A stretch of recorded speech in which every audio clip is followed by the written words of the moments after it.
Hi കൂട്ടുകാരെ, എൻ്റെ പുതിയ വീഡിയോയിലേക്ക് എല്ലാവർക്കും സ്വാഗതം. ഇന്ന് ഞാൻ ഉണ്ടാക്കാൻ പോകുന്നത് നമ്മൾ ചായക്കടയിലൊക്കെ കിട്ടുന്ന ഉണ്ടപ്പൊരിയില്ലേ, നല്ല ടേസ്റ്റി ആയിട്ടുള്ള പഴം വെച്ചിട്ടുള്ള ഉണ്ടപ്പൊരിയായിട്ട് ഉണ്ടാക്കുന്നത്. അപ്പോൾ എങ്ങനെ ഉണ്ടാക്കുന്നത് നോക്കാം. അപ്പോൾ അതിന് വേണ്ടിയിട്ട് ഞാനിപ്പോൾ റോബസ്റ്റപ്പായ എടുത്തത്, നല്ല പഴുത്ത റോബസ്റ്റപ്പ എടുത്തിട്ടുണ്ട്. അത് ഞാനൊരു മിക്സിയുടെ വലിയ ജാറിലേക്ക് ഇട്ട് കൊടുക്കുന്നു കേട്ടോ. നിങ്ങൾക്ക് ഇതിന് പകരം പാളയംകോടൻ പഴം എടുത്താൽ മതി കേട്ടോ. അപ്പോൾ ഇതിലേക്ക് ഞാനിപ്പോൾ പഞ്ചസാരക്ക് പകരം ശർക്കരയാണ് ഉപയോഗിക്കുന്നത്. ശർക്കര ഉപയോഗിക്കുമ്പോൾ ടേസ്റ്റ് ഉണ്ടാകും കേട്ടോ. ഇപ്പോൾ നിങ്ങളെ കയ്യിൽ ശർക്കര അച്ചാണെങ്കിൽ ഉരുക്കിയിട്ട് ഇതിലേക്ക് ഒഴിച്ചു കൊടുത്തിട്ട് അടിച്ചെടുത്താൽ മതി കേട്ടോ. അപ്പോൾ ഞാനിപ്പോൾ പൊടിയുള്ളതിനെ കൊണ്ട് 3.5 ടേബിൾ സ്പൂണ് ശർക്കരയുടെ പൊടി ഇട്ട് കൊടുത്തിട്ടുണ്ട്. ഇനി ഇതിലേക്ക് ഞാൻ ഏലക്കയും ജീരകവും ഇട്ട് കൊടുക്കുന്നുണ്ട് കേട്ടോ. ഏലക്ക ഒരു 2 എണ്ണം, പിന്നെ ജീരകം ഒരു 1/2 ടീസ്പൂൺ, ചെറിയ ജീരകം കേട്ടോ. എന്നിട്ട് ഇതിലേക്കൊരു 3 ടേബിൾ സ്പൂണ് വെള്ളം ഒഴിച്ചിട്ട് നന്നായിട്ട് ഒന്ന് അരച്ചെടുക്കുക കേട്ടോ. നന്നായിട്ട് നമ്മൾ പഴമൊക്കെ ഒന്ന് നന്നായിട്ട് അരഞ്ഞ് കിട്ടണം. കൈ വെച്ച് മണമെങ്കിൽ നിങ്ങൾക്ക് പാത്രത്തിലിട്ട് കുഴച്ചെടുക്കട്ടോ. നമ്മൾ മിക്സിയിലാകുമ്പോൾ നമുക്ക് എല്ലാം നന്നായിട്ട് അരഞ്ഞ് കിട്ടുമല്ലോ. പിന്നെ അതിലേക്ക് ഞാനിപ്പോൾ കുറച്ച് കോക്കനട്ട് ഇട്ട് കൊടുക്കുന്നുണ്ട്. ഫ്രഷ് കോക്കനട്ട് ഉണ്ടെങ്കിൽ ഒരു 1.5 ടേബിൾ സ്പൂൺ ഇട്ട് കൊടുക്കുക. എൻ്റെ കയ്യിൽ ഫ്രഷ് ഇല്ലാത്തത് കൊണ്ട് ഞാൻ ഡെസിക്കേറ്റഡ് കോക്കനട്ടാണ് ഇട്ട് കൊടുത്തത്. അതിട്ടിട്ട് നന്നായിട്ട് അടിച്ചെടുത്തിട്ടുണ്ട് ഞാൻ. ഇനി നമുക്കിതിലേക്ക് ഗോതമ്പ് പൊടിയാണ് വേണ്ടത്. ഞാനിപ്പോൾ 1 കപ്പ് ഗോതമ്പ് പൊടിയും 1/2 കപ്പ് മൈദപ്പൊടിയാണ് എടുക്കുന്നത് കേട്ടോ. അപ്പോൾ 1 കപ്പ് ഗോതമ്പ് പൊടി അളന്നെടുക്കുക, പിന്നെ 1/2 കപ്പ് മൈദ കേട്ടോ ഇതിലേക്ക് ഇട്ട് കൊടുക്കുക. ഇനി ഇതിലേക്ക് ഞാനിപ്പോൾ ഒരു 2 ടീസ്പൂണ് റവ അല്ലേ, അതുകൂടി ഇട്ട് കൊടുക്കുന്നു കേട്ടോ. റവ 2 ടീസ്പൂൺ കേട്ടോ. പിന്നെ ഇതിലേക്ക് ആവശ്യത്തിനുള്ള ഉപ്പ് ഇട്ട് കൊടുക്കുകയാണ് നിങ്ങൾ. ഞാൻ ഉപ്പ് ഇട്ട് കൊടുക്കുന്ന വീഡിയോ എന്നോട് മിസ്സായിട്ടുണ്ട്.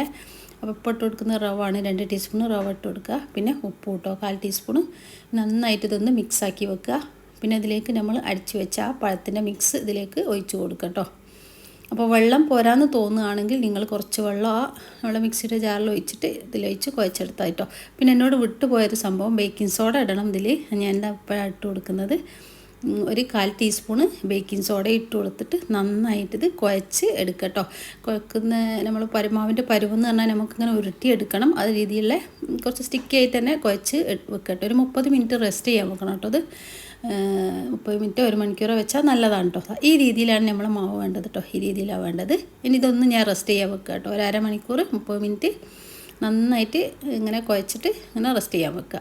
അപ്പോൾ ഞാൻ 30 മിനിറ്റ് കഴിഞ്ഞതിന് ശേഷം അതാ നമ്മൾ പൊരിച്ചെടുക്കുക കേട്ടോ. എണ്ണ ചൂടാൻ വെച്ചിട്ടുണ്ട്. ഇത് ഒരു നമ്മളെ കൈ വെള്ളത്തിൽ മുക്കുക, എന്നിട്ടിത് നമ്മളിങ്ങനെ എടുക്കുക. എന്നിട്ട് നന്നായിട്ട് കയ്യിലിട്ടിട്ട് ബോളാക്കി എടുക്കുക കേട്ടോ. കുറച്ച് വലുപ്പത്തിൽ തന്നെ ബോളാക്കി എടുക്കുക. എന്നിട്ട് എണ്ണയിട്ട് പൊരിച്ചെടുക്കുക വേണ്ടത്. അപ്പോൾ പെട്ടെന്ന് ഉണ്ടാക്കാൻ പറ്റിയൊരു ഈവനിങ് സ്നാക്ക് കേട്ടോ. നല്ല ടേസ്റ്റാണ്. എനിക്കിപ്പോൾ ഈ മാവ് വെച്ചിട്ട് ഒരു 9 എണ്ണം കിട്ടിയത് വലുതാക്കി ഉണ്ടാക്കിയിട്ട്. അപ്പം ഞാനിപ്പോൾ ഇതാക്കുന്നത് അങ്ങനെ നല്ല ചൂടായ എണ്ണയിലിട്ട് വറുത്ത് കോരി എടുക്കുക കേട്ടോ. നല്ല സൂപ്പർ ടേസ്റ്റ് ആയിരുന്നു. ഇപ്പോൾ എല്ലാവരും ഒന്ന് ട്രൈ ചെയ്ത് നോക്കുകയാണ്ടി. പഴം വെച്ചിട്ട് നമ്മൾ പഴമൊക്കെ ബാക്കിയുണ്ടെങ്കിൽ പെട്ടെന്ന് ഉണ്ടാക്കാൻ പറ്റിയ നേന്ത്രപ്പഴം വെച്ചിട്ട് ഉണ്ടാക്കാമെന്ന് എനിക്ക് തോന്നുന്നത് ടേസ്റ്റ് ഉണ്ടാവും. ഞാനിപ്പോൾ റോബസ്റ്റപ്പ വെച്ചിട്ടാണ് ഉണ്ടാക്കിയത് കേട്ടോ. അപ്പോൾ അതാ നന്നായിട്ട് തീ കുറച്ചിട്ട് നമ്മൾ പൊരിച്ചെടുക്കുക കേട്ടോ. ഉള്ളിൽ നന്നായിട്ട് വെന്ത് കിട്ടണ്ടേ. അപ്പോൾ നിങ്ങൾ ഒരു മീഡിയം ഫ്ലെയിമിലിട്ടിട്ട് പൊരിച്ചെടുക്കുക. ഹൈ ഫ്ലെയിമിലിട്ട് പൊരിക്കരുത് കേട്ടോ.